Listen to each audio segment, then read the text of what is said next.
Hello, future officers, and welcome to Competition Care. আমি disaster management series to continue কৰি আছো and আজিৰ আমাৰ topic of discussion হৈছে the disaster management structure of India.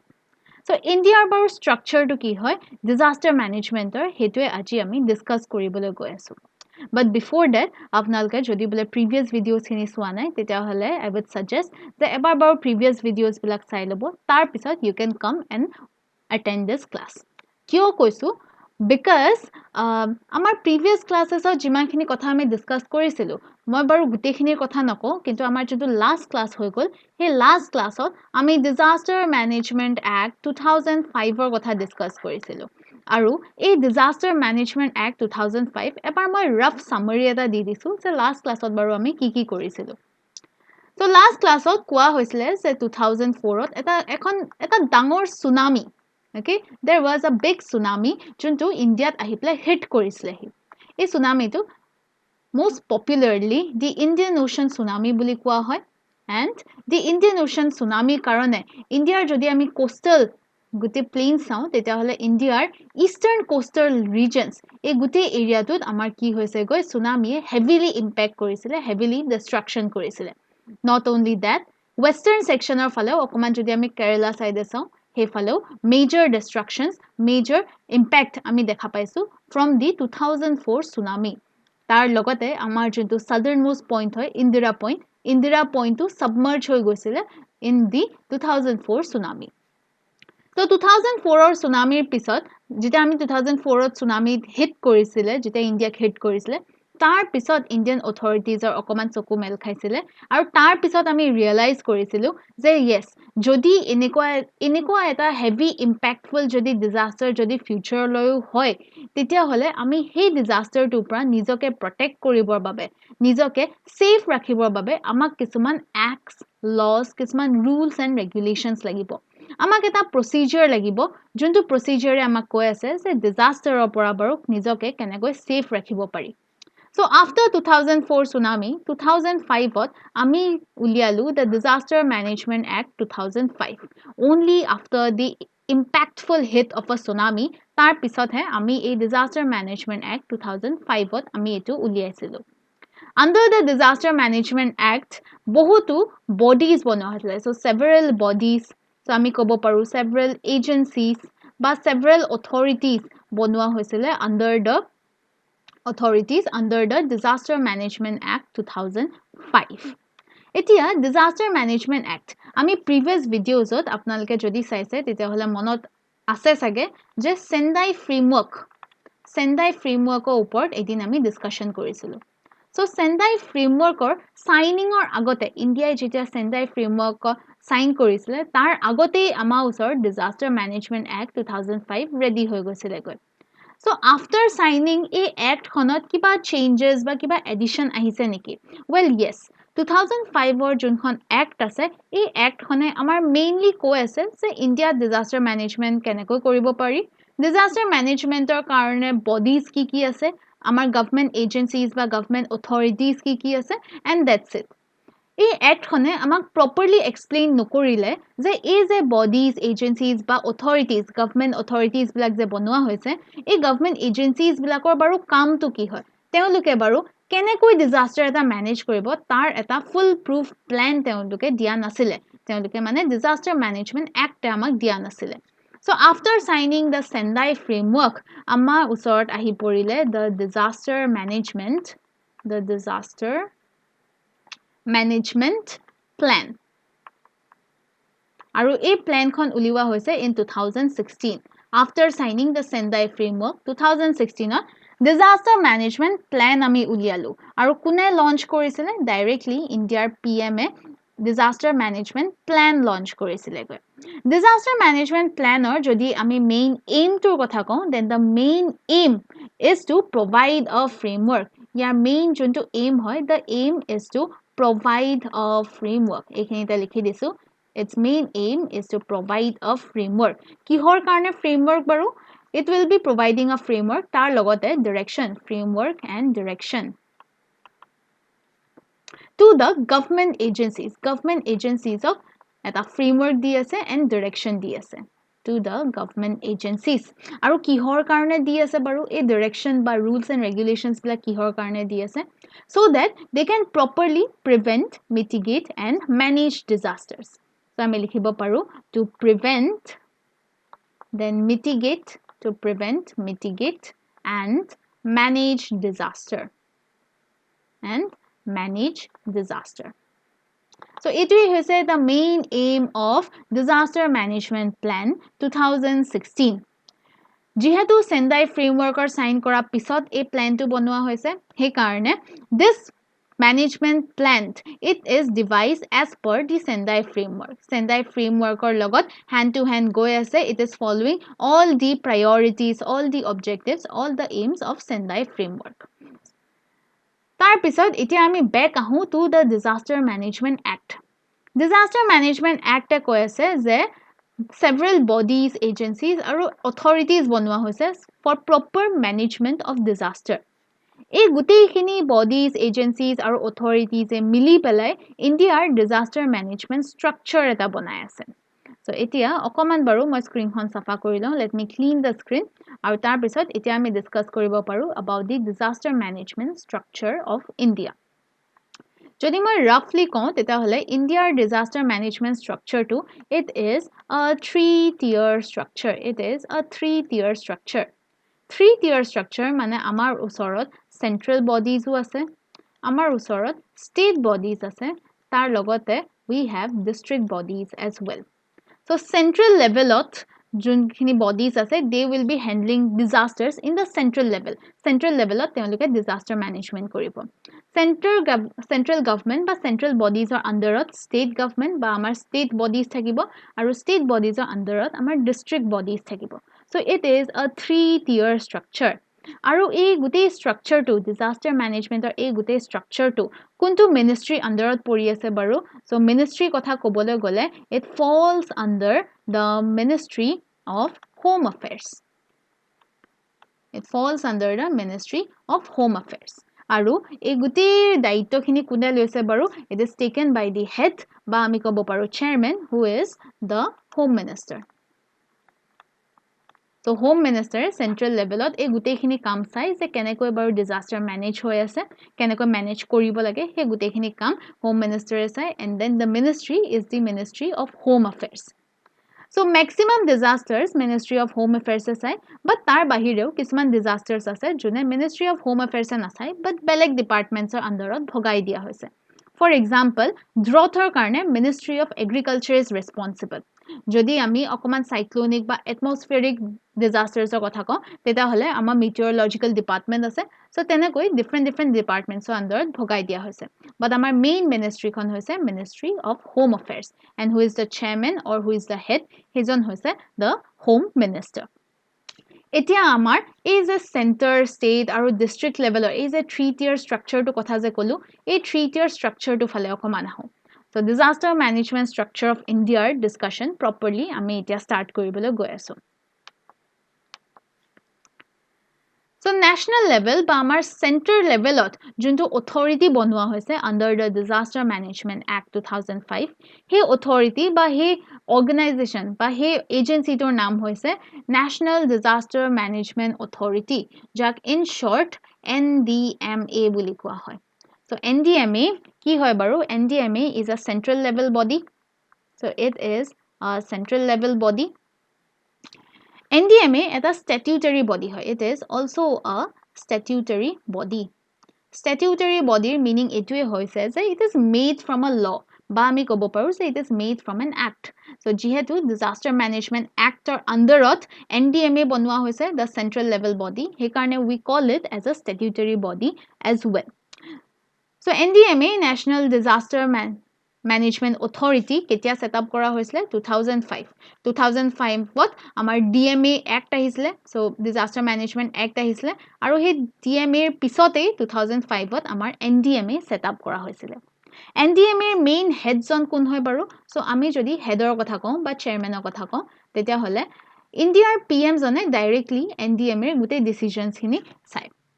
কিন্তু গুটেখিনি কাম PMA টো অকলে কৰিব নোৱাৰে so তেওঁ লগত আৰু কিছুমান members থাকে যোনে একেলগে গুটেখিনি কাম চোৱা যায় So the PM of India and other members তেওঁলোকে মিলি পেলাই NDMA proper decisions লয়, proper discussions কৰে and proper rules and regulations উলিয়ায় যে কেনেকৈ বাৰু আমি disaster এটা mitigate কৰিব পাৰো বা আমি prevent কৰিব পাৰো এইটোতো হৈছে আমাৰ central level body আৰু NDMA গুটেইখিনি কাম অকলে কৰিব নোৱাৰে এটা prime minister জনে অকলে গুটেইখিনি কাম কৰিব নোৱাৰে so prime minister জনক as an assistant লাগিব অকমান helping hand লাগিব to do all the planning তেওঁ অতি বেছি final decision to দিব পাৰিব but other than that যোনটো background research background plans আৰু background যোনটো information collection এই গুটেইখিনি কামৰ কাৰণে he will be needing an helping authority এটা লাগিব আৰু এই helping authority টো হৈছে the National Executive Committee the National Executive Committee basically কি কৰে ইয়াৰ main aim to hoise to help NDMA so it basically helps NDMA যেহেতু গুটেইখিনি কাম অকলে কৰিব নোৱাৰে হে কাৰণে help কৰিবৰ কাৰণে আমাৰ ওচৰত আছে National Executive Committee plan বনাব তাৰ লগতে schemes বনাব যদি বলে schemes বনাব লগা আছে তেতিয়াহলে schemes বনাব আৰু এনেকৈ background information collect কৰি পেলাই National Disaster Management Authority NDMA help কৰিব so NDMA head হৈছে PM along with him other members who আছে আৰু ইফালে National Executive Committee head বা আমাৰ chairmanৰ কথা যদি কওঁ then he is the Secretary of Home Minister so Home Minister যোনজন secretary হয় he will be leading but তেওঁই head কৰি থাকিব the National Executive Committee এতিয়া National Executive Committee mainly planning and plotting কৰে management plans বনায় আৰু এই management plans বিলাক NDMA দিয়ে for further proofreading বা for further discussion কিন্তু National Executive Committee এই যে গুটেইখিনি information পাইছে based on which তেওঁলোকে plans বনাইছে management plans বনাইছে এই গুটেই background information খিনি বাৰু কৰ পৰা collect কৰিব তেওঁলোকে অকলে গৈ পেলাই Indiaৰ each and every geographical locations each and every state and districts ত গৈ পেলাই তো check কৰিব নোৱাৰে যে ক'ত কি problems হৈ আছে ক'ত কেনেকৈ আমি disasters prevent কৰিব পাৰো so in that case National Executive Committee কো অকমান helpৰ দৰকাৰ হয় যোনে proper information আনি দিয়ে তেওঁলোকক so তাৰ কাৰণে we have advisory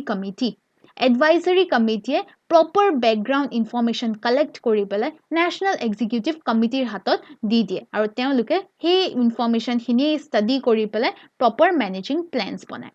এটা advisory committee underত state levelত we have the State Disaster Management Authority in short এটোকে কোৱা হয় as SDMA state levelৰ যোনটো authority আছে এই state levelৰ authority টোকে কোৱা হয় as SDMA যদি বলে আমি main chairperson বা আমি main যদি headৰ কথা কওঁ তেতিয়া হলে সেই state খনৰ CM জনে হ'ব the main head or the chairperson of the State Disaster Management Authority কিন্তু again তেওঁটো গুটেইখিনি কাম অকলে কৰিব নোৱাৰে he will also be needing some helping hands তেওঁকো কিছুমান membersৰ দৰকাৰ হ'ব so CM আৰু 8 জন বেলেগ members মিলি পেলাই তেওঁলোকে SDMA decision making টো কৰে so CM plus 8 members মানে total 9 memberer এটা team বনোৱা হয় আৰু এই 9 memberer team টোৱে SDMA proper decision making কৰে but then again just like আমাৰ National Disaster Management Authority মানে NDMA যেনেকে গুটেইখিনি কাম অকলে কৰিব নোৱাৰে আৰু National Executive Committee আৰু Advisory Committee দৰকাৰ হৈছে similarly State Disaster Management Authority বা SDMA ও গুটেইখিনি কাম অকলে কৰিব নোৱাৰে so তেওঁলোককো কি লাগিব অকমান helping hand লাগিব আৰু help কৰিবৰ কাৰণে state levelত we have State Executive Committee so we have the State Executive Committee আৰু এই State Executive Committee যে plans বোৰ বনায় এই plans বিলাকৰ বাৰু information আৰু data ক'ত পাব এই data খিনি পাব from Advisory Committee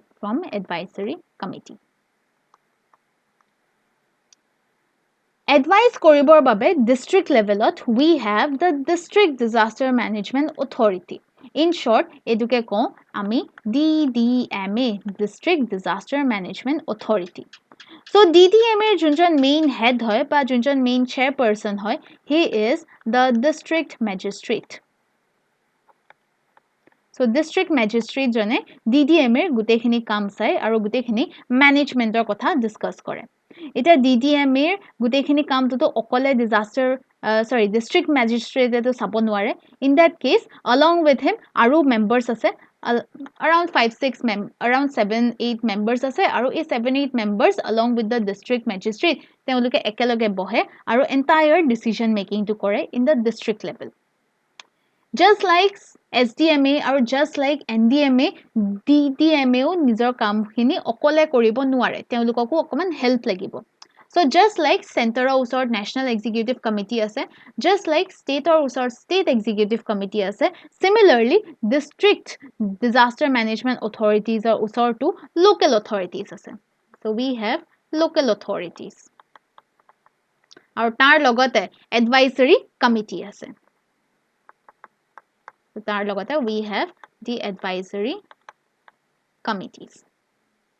Okay. So etue hoise amar 3-tier structure of India's national disaster management structure jonto 3-tier structure ami discuss korim boli koisilu etue hoise amar 3-tier structure. Center ot ase NDMA, state ot ase SDMA aru district ot ase DDMA. এতিয়া disaster management act এই 3-tier structure to বনাই পেলাই এৰি দিয়া নাই তেওঁলোকে আৰু কিছুমান বস্তু বনাইছে আৰু কিছুমান agencies and authorities বনাইছে for example disaster এটা হোৱাৰ সময়ত যোনে quick আৰু effective respond কৰিব পাৰে তো তেনেকুৱা এটা force বনাইছে response force এটা বনাইছে আৰু এই response force তোৰ নাম হৈছে the national disaster response force যোনটো in short আমি NDRF বুলি কওঁ NDRF so the national disaster response force 2005 to DMA Act খন আহিছিলে আৰু 2006 ত NDRF set up কৰা হৈছিলে বা establish কৰা হৈছিলে who is the main head or the chairperson তেতিয়া হলে আমি কম the director general জনে হৈছে the main head or the chairperson of NDRF so currently NDRF ৰ ওচৰত 16 battalions আছে আৰু এই 16 battalions ৰ মাজত the first battalion আমাৰ অসমৰ আজাৰা ফালে আমি দেখা পাম so গুৱাহাটী ওচৰতে হেকিনতে আজাৰা ফালে আমি first battalion টো দেখা পাম এই ইনফৰমেশন খিনি প্লিজ এবাৰ এক্সামৰ আগত ৰিচেক কৰি লব বিকজ যদি চেঞ্জেস হয় তেতিয়া হলে আপোনালোকৰ এইখিনি ইনফৰমেশন ইনভ্যালিড হৈ যাব so এবাৰ প্লিজ এক্সামৰ আগে আগে গুটেখিনি ইনফৰমেশন আবাৰ ৰিচেক কৰি লব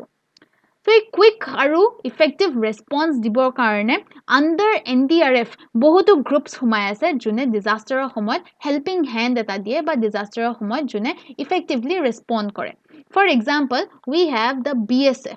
BSF or jodi full form ko teta hole border security force tar pisot CRPF ase mane central reserve police force then we have CISF mane central industrial security force তাৰ পিছত আমাৰ ওচৰত আছে ITBP যদি ফুল form কওঁ তেতিয়া হলে Indo Tibetan Border Police then we have SSB ITBP যেনেকৈ ইন্ডিয়া আৰু টিবেটৰ মাজৰ border police হয় similarly SSB হৈছে ইন্ডিয়া আৰু নেপালৰ মাজৰ border police so full form টো হৈছে সশস্ত্ৰ সীমা বল sorry অকমান কওঁতে খেলিমেলি হৈ গল বাৰু and then we have Assam Rifles as well so we have Assam Rifles as well so এওঁলোক সকলোৱে কি কৰে disaster ৰ সময়ত quick response দিয়ে so under NDRF এই গুটেই গিটা গ্ৰুপস এও কি কৰে they provide help তেওঁলোকে quick respond কৰে during a disaster এতিয়া আমাৰ যেনেকৈ অসমত agriculture study কৰিবৰ কাৰণে যেনেকৈ agricultural college আছে so similarly disaster study কৰিবৰ বাবে আৰু disaster properly manage কৰিবৰ বাবে national level to এখন institution set up কৰা হৈছে আৰু এই institution খনৰ নাম হৈছে the National Institute of Disaster Management in short এটোকে কোৱা হয় as NIDM so National Institute of Disaster Management set up kora hoise under Disaster Management Act 2005 aru yar main aim hoise je disasters ok study kora aru disaster management or upor advices dia kak advice dibo to the National Executive Committee to the advisory committees and indirectly to the NDMA so proper study research data collection aru proper advice dia hoise the main aim of National Institute of Disaster Management So this is about the 3-tier structure আৰু এইখিনিতে আমি ইণ্ডিয়াৰ proper disaster managementৰ structureটো আমি discuss কৰি ললো এতিয়া অকমান মই স্ক্ৰীনখন ক্লিয়াৰ কৰি লৈছো So now the next question is যেতিয়া disaster এটা হয় it is very obvious the heavy amount of destruction হয় loss of life injury হ'ব পাৰে infrastructure ভাঙিব পাৰে communication loss হ'ব পাৰে so আমাৰ heavy loss face কৰা যায় এই heavy loss to face যেহেতু কৰা হয় সেইকাৰণে immediate বা quick response হিচাপে আমাৰ কিছুমান fundsৰ দৰকাৰ হয় monetary helpৰ দৰকাৰ হয় so Indiaৰ বাৰু কিবা fund আছে নেকি for disaster management in that case the answer is yes Indiaৰ ওচৰত central levelত we have NDRF মানে National Disaster Response Force নহয় in fact NDRF মানে হৈছে National Disaster Response Fund so এইটো এটা central level fund হয় কোনে manage কৰি আছে বাৰু central government directly manage কৰি আছে এই fund খিনি এই fund খিনি mainly use কৰা হয় to give immediate response যদি বোলে ডাঙৰ disaster এটা আহিলে তেতিয়া হলে এই ডাঙৰ disaster টো immediately respond কৰিবলৈ যোনটো fund দৰকাৰ হয় সেই fund টো এই NDRF National Disaster Response Fund ৰ পৰা উলিয়াই পেলাই দিয়া হয় এটা central government ৰ পৰা fund গৈ পেলাই সেই particular জেগা পাবলৈ অকমান time লাগিব পাৰে in that case state disaster response fund বুলাও এটা বস্তু আছে যোনটো state levelত fund এটা collect কৰা হয় এটো এটা state level fund হয় কিন্তু এই state level fundত বৰ বেছি collection নাথাকে so it is only for immediate reliefৰ কাৰণেহে এই fundটো আমি use কৰিব পাৰো other than that যদি বোলে অকমান better যদি fund লাগে অকমান যদি higher fund লাগে তেতিয়া হলে আমি কিন্তু NDRF বা National Disaster Response Fund বা আমি central governmentক গৈ পেলাই appeal কৰিব লাগিব যে আমাৰ এনেকুৱা disaster এটা হৈছে and we need some helping hand অকমান economic বা অকমান monetary helpৰ দৰকাৰ হৈ আছে so অকমান যদি বেছিকৈ help লাগে then we need to go to the central government but state government আমাৰ simply immediate helpৰ কাৰণে এই fundটো use কৰিব পাৰে So this is the proper structure আৰু তাৰ লগতে আমি অকমান economic বা অকমান financial arrangementৰ কথাও আমি discuss কৰি ললো Now এইখিনিতে আমাৰ যিমান important terms and terminologies আছে important concepts আছে acts ধৰি লও laws ধৰি লও আৰু এতিয়াটো আমাৰ disaster managementৰ structure টো discuss কৰি ললো so গিটেইখিনি part আমাৰ already discuss কৰা হৈ গল so আমাৰ next classৰ পৰা আমি কি কৰিম বাৰু next classৰ পৰা we will be taking one disaster আমি এটা disaster লম আৰু এই disaster টো আমি বাৰু কেনেকৈ properly manage কৰিব পাৰি তাৰ proper আৰু full explanationৰ লগত আমি discussion কৰিম So আজিৰ ক্লাসটো মই এইখিনিতে এৰিছো this is all for today next classes পৰা next classes আমি এটা disaster pick up কৰিম আৰু এই disaster টো properly কেনেকৈ manage কৰিব লাগে তাৰ ওপৰত আমি discussion কৰিম so this is all for today এনেকুৱা আৰু important topics লৈ পেলাই আকৌ আহি আছো till then stay tuned